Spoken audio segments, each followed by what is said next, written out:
نائب وزیر اعظم اور وزیر خارجہ اسحاق ڈار نے دو ٹوک اعلان کیا ہے، اسرائیل کو تسلیم کرنے کا کوئی منصوبہ نہیں۔ بھارت نے اگر ہمارا پانی روکا یا اس کا رخ موڑا گیا تو اسے اعلان جنگ تصور کیا جائے گا۔ نیو یارک میں پریس کانفرنس کرتے ہوئے نائب وزیر اعظم اسحاق ڈار نے کہا کہ UN کانفرنس میں پاکستان کی جانب سے بھرپور بیان دیا، ہم نے فلسطین کے ساتھ کشمیر کے مسئلے کو اجاگر کیا۔ امریکی وزیر خارجہ مارکو روبیو سے ملاقات اور ٹیلی فون کال کا حوالہ دیتے ہوئے اسحاق ڈار کا کہنا تھا کہ یہ ملاقات بہت مفید رہی، ہم نے باور کرایا کہ مذاکرات کے بغیر خطے میں امن ممکن نہیں۔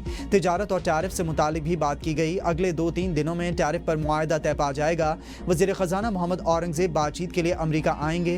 مارکو روبیو کے ساتھ ملاقات میں باور کرایا کہ مذاکرات کے بغیر خطے میں امن ممکن نہیں، بھارت کے ساتھ ڈائیلاگ ہوگا تو جامع ڈائیلاگ ہوگا، بھارت جب بھی کمپوزٹ ڈائیلاگ کرنا چاہے گا ہم تیار ہیں۔ اسحاق ڈار کا کہنا تھا کہ بھارت سنتاس معاہدے کو یک طرفہ طور پر ختم نہیں کر سکتا، 3 دریاؤں پر ہمارا حق ہے، پانی کا رخ موڑا گیا تو ہم قبول نہیں کریں گے، مسئلہ جموں کشمیر کے حل کے بغیر امن قائم نہیں ہو سکتا۔ فیلڈ مارشل عاصم منیر کی قیادت میں پاک فوج امن کے لیے کوشاں ہے۔ بانی PTI کے بارے میں بات کرتے ہوئے اسحاق ڈار کا کہنا تھا کہ جب آپ ہتھیار اٹھاتے ہیں تو قانون اپنا راستہ بناتا ہے، بانی PTI کے خلاف کیسز عدالتی معاملہ ہیں۔ نائب وزیر اعظم نے کہا کہ معدنیات میں 50% حصہ صوبے اور 50% وفاقی حکومت کا ہے، معدنیات پر کام ہوگا تو اس سے مقامی آبادی کو روزگار کے مواقع ملیں گے، یہ نہیں ہو سکتا کہ کوئی اربوں ڈالر لگا کر معدنیات نکالے اور آپ کو مفت میں دے دے۔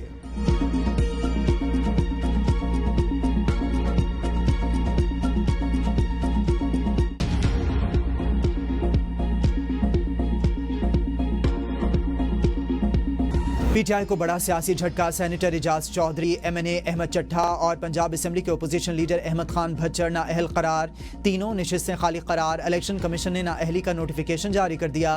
انسداد دہشت گردی عدالت نے 9 مئی کے واقعات میں ملوث ہونے پر تینوں رہنماؤں کو 10 سال قید کی سزا سنائی تھی۔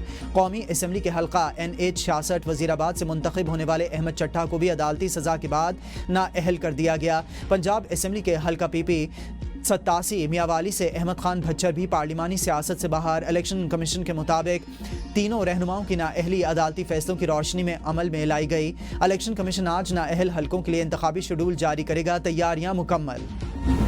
جمہوریت داؤ پر لگی ہوئی ہے، انتقامی کارروائیاں بند ہونی چاہیے، چیئرمین PTI بیرسٹر گوہر کا ایکس پر پیغام۔ کہا الیکشن کمیشن PTI کے ساتھ متعصب ہے، بار بار کہا الیکشن کمیشن کی غیر جانبداری سوالیہ نشان ہے، PTI کے ساتھ انصاف نہیں ہو رہا۔ احمد چٹھا، احمد بھچر کو آرٹیکل 63 کے تحت ڈی نوٹیفائی کیا گیا، جو سزا ہوئی وہ آرٹیکل 63 1H کے زمرے میں نہیں آتی۔ عبداللطیف کو نوٹس اور سماعت کی تاریخ دینے سے الیکشن کمیشن کا تضاد ظاہر ہو رہا ہے۔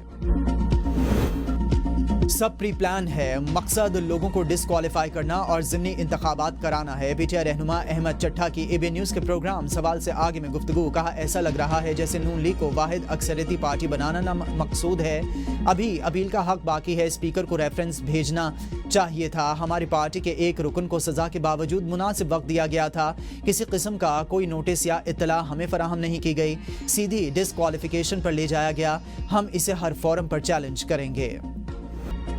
پنجاب اسمبلی فائٹنگ رنگ بن گیا، ایک کے بعد ایک لڑائی، حکومتی اور اپوزیشن ارکان گتھم گتھا ہو گئے۔ اپوزیشن رکن خالد نثار ڈوگر کا حکومتی رکن حسان ریاض پر حملہ، تھپڑ رسید کر دیا، قائم مقام اسپیکر کا ایکشن، اپوزیشن رکن شیخ امتیاز اور خالد نثار ڈوگر کو 15 نشستوں کے لیے معطل کر دیا گیا۔ قائم مقام اسپیکر نے کہا کہ معاملات طے پانے کے باوجود خلاف ورزی ہوئی، یہ سبزی منڈی نہیں، اسمبلی کا تقدس ہے، ایوان کے باہر بھی تناؤ کا ماحول ہے۔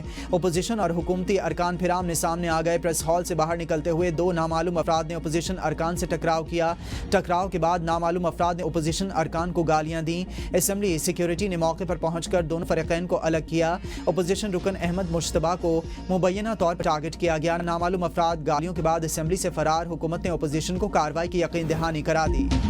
کیا میں دہشت گرد ہوں؟ پنجاب اسمبلی میں اپوزیشن رکن رانا شہباز کی ایوان میں قرآن اٹھا کر دہائی، قائم مقام اسپیکر کا سخت رد عمل، ظہیر اقبال چنڑ نے اپوزیشن رکن رانا شہباز کو کھری کھری سنا دی، کہا قرآن پاک پڑھنے کے لیے ہوتا ہے، اسے سیاست میں کیوں لایا جا رہا ہے؟ کیا آپ کو پڑھنا بھی آتا ہے؟ قرآن اٹھانے سے پہلے وضو کرنا پڑتا ہے، شقیں طے کرنی پڑتی ہیں۔ رانا شہباز نے کہا کہ میرے اوپر 5 تھانوں میں دہشت گردی کے مقدمات ہوئے، ظلم کے انتہا ہے۔ معین قریشی نے کہا کہ کوئی کسی شخص کے بارے میں نہیں بتا سکتا کسی کا وضو ہے یا نہیں، قرآن آتا ہے یا نہیں، ہمارا استحقاق مجروح ہوا۔ وزیر اعظم کے مشیر رانا ثناء اللہ نے چینی کی مصنوعی قلت کا اعتراف کر لیا، الزام مڈل مین پر لگا دیا، کہتے ہیں کہ قلت پیدا کر کے دہاڑی لگائی گئی۔ مڈل مین کا مرکزی کردار ہے۔ چینی برآمدات کرنے کی اجازت دی گئی۔ مل مالکان نے یقین دہانی کرائی چینی کی 200 روپے قیمت مڈل مین کی وجہ سے ہے۔ انہوں نے مصنوعی قلت پیدا کی۔ وزیراعظم نے چینی کے معاملے پر کسی کو رعایت نہیں دی۔ میرا نہیں خیال کہ چینی کے معاملے پر کوئی انفرادی طور پر ملوث ہے۔ چینی کا بحران یا مصلحت کا کھیل، مفتاح اسماعیل کا وزیر اعظم شہباز شریف اور اسحاق ڈار پر مفادات کے تضاد کا سنگین الزام۔ پریس کانفرنس میں کہا کہ چینی کی ایکسپورٹ سے شوگر ملز مالکان کو فائدہ پہنچایا گیا۔ مسئلہ چینی کا نہیں، مصلحت کا ہے۔ وزیر اعظم کی 2 شوگر ملیں ہیں۔ شہباز شریف چینی پر فیصلے کرتے ہیں تو کیا وہ مفادات کا تضاد نہیں؟ کسان مسلم لیگ نون کی حکومت سے کوئی امید نہ رکھیں۔ جس مہینے کرشنگ شروع ہونی ہے اسی مہینے چینی کیوں امپورٹ کرتے ہیں؟ Ishaq Dar sugar advisory board میں ہیں۔ کیا یہ مفادات کا تضاد ان کو نظر نہیں آتا؟ یہ کہنا پورے پیسے میری کمپنی کو ملتے ہیں جھوٹ ہے۔ مفتاح اسماعیل نے اپنے اوپر لگائے گئے الزامات کو بے بنیاد قرار دے دیا۔ حکومت کو ثبوت سامنے لانے کا چیلنج دے دیا۔ آج ڈار صاحب کے والے سے ایک غلط خبر دی گئی کہ وہ شوگر ایڈوائزری بورڈ کے ممبر ہیں۔ وہ قطعاً نہیں ہے، ریکارڈ چیک کر لینا چاہیے۔ کئی لوگ تحقیق کے بغیر بولتے ہیں۔ کرپٹو کی ایک گروتھ ہے پاکستان کے اندر، اور میں نے یہ دیکھا ہے ماضی میں کہ ہمارا دشمن جو ہے اس نے اس حوالے سے سوالات اٹھائے، تو مجھے تو لگتا ہے کہ مفتاح صاحب کا بھی وہی بیانیہ ہے جو انڈیا کا رہا ہے کرپٹو کو لے کے۔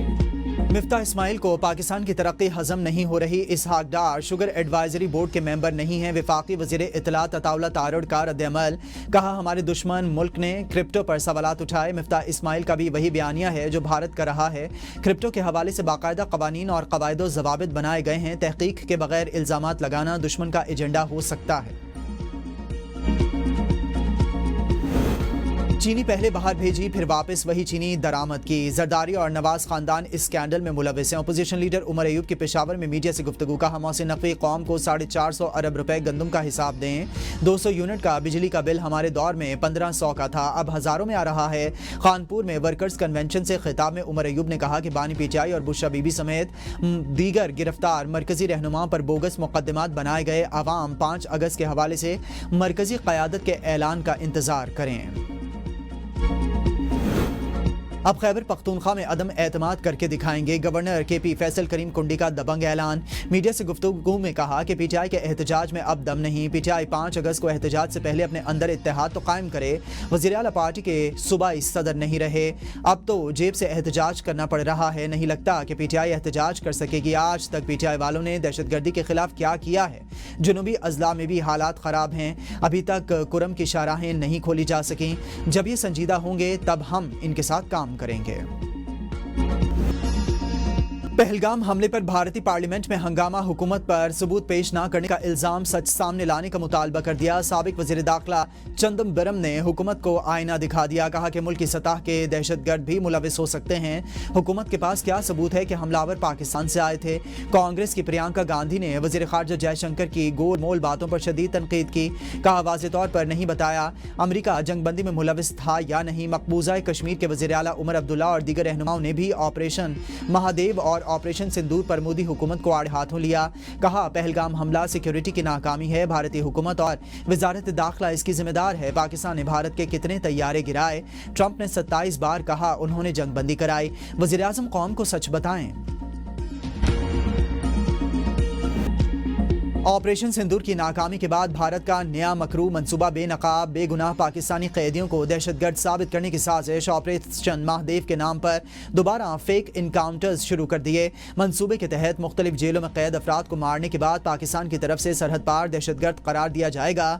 56 پاکستانی بھارتی خفیہ ایجنسیز کی غیر قانونی حراست میں ہیں۔ تفصیلات سے D G I S P R پہلے ہی آگاہ کر چکے۔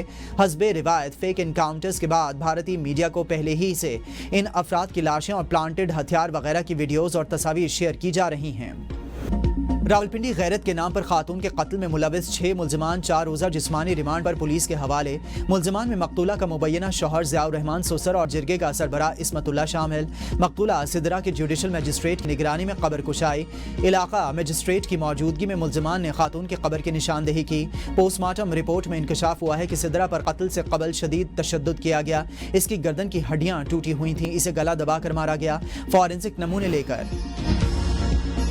گلگت بلتستان سیاحت کی غرض سے آنے والا ایک اور خاندان لاپتہ۔ K2 ٹی وی کی اینکر شبانہ لیاقت اور ان کے شوہر 4 بچوں سمیت لاپتہ ہیں۔